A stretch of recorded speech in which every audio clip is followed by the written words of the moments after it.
we're gonna learn how to tie the double fisherman's knot. This is also known as the grapevine knot in the ISA study guide.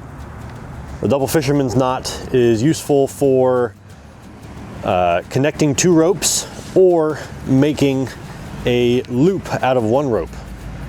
To tie the double fisherman's knot, you are going to tie two double overhand knots, but ones that overlap each other.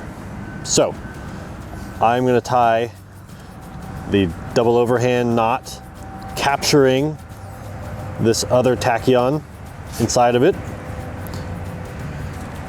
And we've been over the double overhand, so I'm not going to explain how to tie that one. But I've got one half done. I'm going to dress it to make sure that it's all set. And then I've left myself enough tail on the other end to duplicate this on the other side. So I'm going to come down and around. I'm going to have that characteristic X in the double overhand, and then the tail is going to go through all those parts.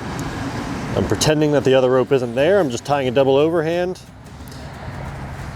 And the most satisfying part about this knot is you can grab both ends and you can pull them together and they will jam up against each other, like so.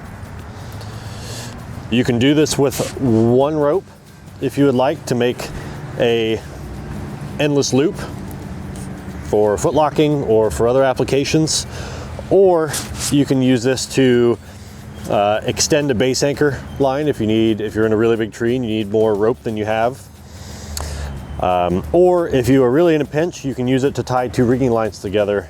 However, it's going to be difficult to untie. But this is kind of a chunky knot, but it is a very, very secure knot, and it is relatively strong.